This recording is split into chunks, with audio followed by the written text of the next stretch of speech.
যোৰহাটত পোনপ্ৰথমবাৰৰ বাবে মাষ্টাৰ ফাষ্ট ফুড কৰ্মশালাৰ আয়োজন যোৰহাটৰ লগতে ৰাজ্যৰ বহুকেইখন জিলাৰ যুৱতী মহিলা যুৱকৰ অংশগ্ৰহণ যোৰহাটৰ গড়ালিৰ বিজি ইনত পোনপ্ৰথমবাৰৰ বাবে দুদিনীয়াকৈ অনুষ্ঠিত কৰা মাষ্টাৰ ফাষ্ট ফুড কৰ্মশালাখনিলৈ যোৰহাটৰ লগতে শিৱসাগৰ গোলাঘাট মাজুলী জিলাৰ বহু সংখ্যক যুৱক যুৱতী মহিলাসকলৰ সঁহাৰি দেখিবলৈ পোৱা যায় এই কৰ্মশালাখনি যোৰহাটৰ অন্যতম divine dining kitchen Chhaya group of industry আৰু স্বাদ য়ামি হাটৰ যৌথ প্ৰচেষ্টাত মাষ্টাৰ ফাষ্ট ফুড কৰ্মশালাখনিলৈ যথেষ্ট সঁহাৰি দেখিবলৈ পোৱা যায় চাইনিজ ইণ্ডিয়ান বিভিন্ন খাদ্যৰ তৈয়াৰী সম্পৰ্কত অনুষ্ঠিত কৰা কৰ্মশালাত সমূহৰ যোগেদি নৱপ্ৰজন্মৰ যুৱক যুৱতীসকল যথেষ্ট উপকৃত হোৱাৰ লগতে হোটেল ৰেষ্টুৰেণ্টৰ ব্যৱসায় আৰম্ভ কৰি সংস্থাপন লাভ কৰাৰ লগতে সুস্বাদু খাদ্য তৈয়াৰ কৰি গ্ৰাহকক প্ৰদান কৰিব পাৰিব নমস্কাৰ মোৰ নাম শ্ৰীমতী সুনমণি গগৈ মই চেলাইহাট কলিয়াপনিৰ পৰা আহিছোঁ আজি টুডেজ ফাষ্ট ফুড মাষ্টাৰ ৱৰ্কশ্বপলৈ আহি মোৰ খুবেই ভাল লাগিছে আৰু মই বহুত এক্সাইটেড হৈ আছিলোঁ ৰেমিছাৰ ওচৰত এই টুডেজৰ মানে ৱৰ্কশ্বপটো কৰিবৰ কাৰণে আৰু তাৰপিছত আৰু মুস্তা আৰু চয়নিকালৈ বহুত ধন্যবাদ আমাক এখন এনেকুৱা মানে মঞ্চ দিয়াৰ কাৰণে নমস্কাৰ মোৰ নাম ধৰিত্ৰী গগৈ মই আমগুৰি জাগিৰ পৰা আহিছোঁ আজি এনেকুৱা এখন প্লেটফৰ্ম পাই মই সুখী হৈছোঁ লগতে চয়নিকা মেম আৰু মুস্তাফা বহুত ধন্যবাদ আমাক এনেকুৱা এখন প্লেটফৰ্ম দিয়াৰ কাৰণে আৰু ছাৰহঁতে বহুত ধুনীয়াকৈ শিকাইছে আমি ভাল পাইছোঁ ধন্যবাদ ব্যুৰ' ৰিপৰ্ট পোহৰ লাইভ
8পিঁয়াজটো ধৰিব লাগিব কটাৰীখন আপোনাৰ নখৰ আগত চলিব লাগিব যদি আপুনি আঙুলিটো উলিয়াই দিয়ে আপোনাৰ আঙুলিটো গুচি যাব মানে এই ডোখৰত কটাৰীখন চলি থাকিব লাগে কটাৰীখন পিছৰ পৰা এনেকৈ নি টানিব লাগিব এনেকৈ টানিব লাগিব বহুতে কি কৰে এনেকৈ ঠেলি ঠেলি কৰে সেইটো ভুল মেথড গতিকে তাৰ হাতখন অবজাৰ্ভ কৰিব ইত্যাদি মানা নম্বৰ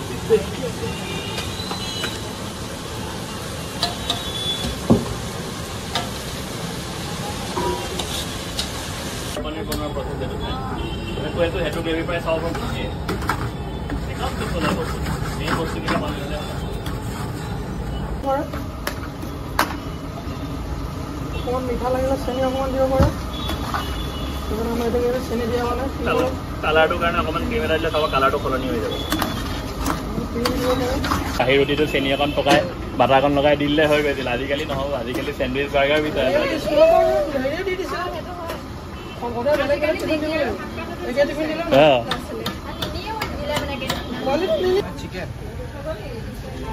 আৰু কোনোবাই টেষ্ট কৰিব নি চামুচ লাগে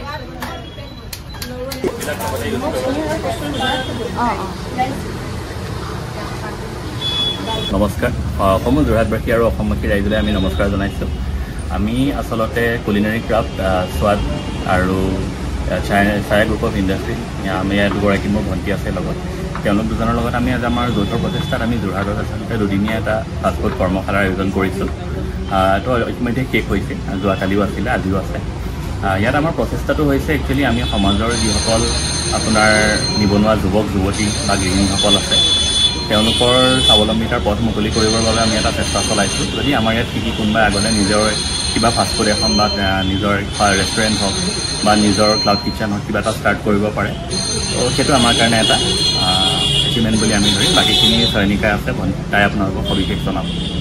মই চয়নিকা দাস। আমাৰ যোৱাকালিৰ পৰা আজিলৈকে আমাৰ দুদিনীয়া এটা কৰ্মশালা অনুষ্ঠিত হ'ল। ফাষ্টফুড মাষ্টাৰ ৱৰ্কশ্বপ হয় এইটো। আমাৰ স্বাদ য়াম্মি হাট, ডিভাইন ডাইনিং আৰু আমাৰ নিজা চাই গ্ৰুপ অফ ইণ্ডাষ্ট্ৰি, এই তিনিওটাৰ যৌথ প্ৰচেষ্টাত আমি কৰ্মশালাখন আয়োজন কৰিছিলোঁ দুদিনীয়াকৈ। আমাৰ এই কৰ্মশালাখন আয়োজন কৰাৰ মূল উদ্দেশ্যটোৱে হৈছে স্বাৱলম্বনৰ বাট মুকলি কৰা। নিবনুৱাসকল চাকৰিমুখী নহৈ যাতে এটা নিজা ব্যৱসায় হাতত লৈ বিভিন্ন ধৰণৰ নিজৰ এখন ৰেষ্টুৰেণ্টেই হওক বা ক্লাউড কিটচেনেই হওক বা ঘৰুৱা এটা সৰু ফুডকাৰ্ট এখনেই হওক বা কিবা এটা কৰি যাতে নিজকে স্বাৱলম্বন হিচাপে থিয় দিব পাৰে, সেই কথাটো উদ্দেশ্যটো আগত ৰাখি আমি কৰ্মশালাখন আয়োজন কৰিছিলোঁ। আৰু উক্ত কৰ্মশালাখনত আমাৰ প্ৰথম হিচাপে আমি যোৰহাটবাসী লগতে শিৱসাগৰ, মাজুলী, গোলাঘাট আমাৰ চুবুৰীয়া জিলাকেইখনৰ পৰাও যথেষ্ট সহায় লাভ কৰিলোঁ। তাৰ কাৰণে প্ৰত্যেকগৰাকী শিকাৰুৰ ওচৰত আমি কৃতজ্ঞ। আচলতে তেওঁলোকৰ অবিহনে আমাৰ এই কৰ্মশালাখন আধৰুৱা হ'লহেঁতেন। তেওঁলোকে আমাক বিশ্বাস কৰি ইয়ালৈ আহিছে, সেইটো বৰ ডাঙৰ কথা আমাৰ কাৰণে। আৰু উক্ত কৰ্মশালাখনত আমাৰ প্ৰায় 20গৰাকী প্ৰশিক্ষাৰ্থী আছিলে। আমি আশা কৰিম এই প্ৰতিগৰাকী প্ৰশিক্ষাৰ্থী ইয়াৰ পৰা ওলাই গৈ প্ৰতিষ্ঠিত হওক, আমাৰ সেয়াই শুভকামনা। আমাৰ তিনিওটা গ্ৰুপৰ ফালৰ পৰা গ্ৰুপক আমি আশা ৰাখিম যে প্ৰত্যেকজন সফল হওক, সেয়াই আমি বিচাৰিছোঁ। আৰু পুনৰ কৈছোঁ, আমাৰ ইয়াৰ মূল উদ্দেশ্যটোৱে হৈছে স্বাৱলম্বন, আৰু সেইকাৰণে আমি এই কৰ্মশালাখন আয়োজন কৰিছোঁ। অনাগত দিনত আমি লখিমপুৰ, শিৱসাগৰ বা অসমৰ বিভিন্ন ঠাইত এই কৰ্মশালাখন লৈ যোৱাৰ ব্যৱস্থা অব্যাহত ৰাখিম, আৰু তাৰ বাবে ৰাইজৰ আশীৰ্বাদ মৰম আমি যাতে পাওঁ, সেয়াই কামনা কৰিছোঁ। ধন্যবাদ। মোৰ নাম মুস্তাফিজা। মই স্বাদ য়াম্মি হাটৰ যোগাধাৰিকা আৰু মোৰ ঘৰ শিৱসাগৰত। আজি মই নিজে 2017 পৰা চয়নিকাৰ লগত জড়িত হৈ তাইৰ পৰা শিকি পেলাই মই নিজে কৰি আছোঁ কাম। আৰু আজি মই 2024ত তাইৰ লগতে এতিয়ালৈকে মই তাইৰ লগতে কাম কৰি আছোঁ। আজি যিটো কালিৰ পৰা অনুষ্ঠিত হৈ আছে ফাষ্টফুডৰ ৱৰ্কশ্বপটো, তো ৰমিছাৰ লগত জড়িত হৈ পেলাই এই কামটো আমি আগবঢ়াইছোঁ এইকাৰণে যাতে মই আজি নিজে 2017 পৰা কাম কৰি যে স্বাৱলম্বিতা কৰিব পাৰিছোঁ, মই ঘৰ সংসাৰত অকণমান হ'লেও অৱদান আগবঢ়াব পাৰিছোঁ। তো আপোনালোককো সেয়ে মই আমন্ত্ৰণ কৰিছোঁ যেন আপোনালোকে এনেকুৱা ৱৰ্কশ্বপবিলাক আহক।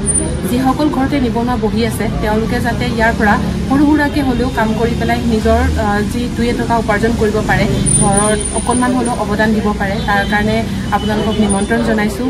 শিৱসাগৰৰ লগতে লখিমপুৰ হওক, গোলাঘাট হওক, এনেকৈ আমি আগলৈ ৱৰ্কশ্বপবিলাক দি যাম। অকল ফাষ্টফুডৰে নহয়, আমাৰ বেকাৰী ৱৰ্কশ্বপ হওক বা কেকৰ ৱৰ্কশ্বপ হওক, এই সকলোখিনি আমি আগত কিন্তু এইটো আমি এই তিনিটাৰ ওপৰত যৌথ প্ৰচেষ্টাতে আমি কৰিবলৈ চেষ্টা কৰি আছোঁ।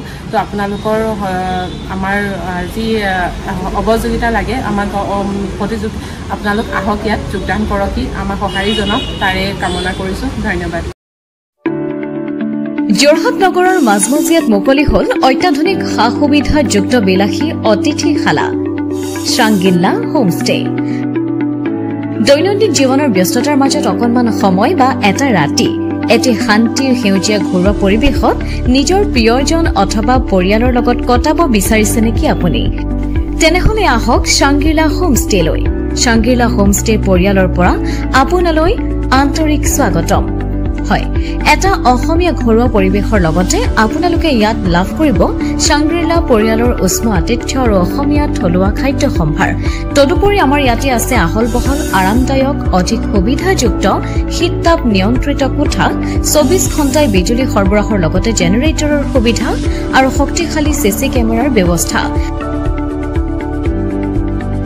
বিনামূলীয়া ৱাইফাই সুবিধা, কাৰ পাৰ্কিঙৰ ব্যৱস্থা, ন্যূনতম মূল্যত গাড়ী চালকৰ বাবে কোঠালিৰ ব্যৱস্থা, লগতে আপোনাৰ প্ৰমোদৰ বাবে উপলব্ধ এখন মুক্ত টেৰেছ, য'ত মুকলি আকাশৰ তলত আহাৰ গ্ৰহণৰ আনন্দ লাভ কৰিব পাৰিব আপুনি।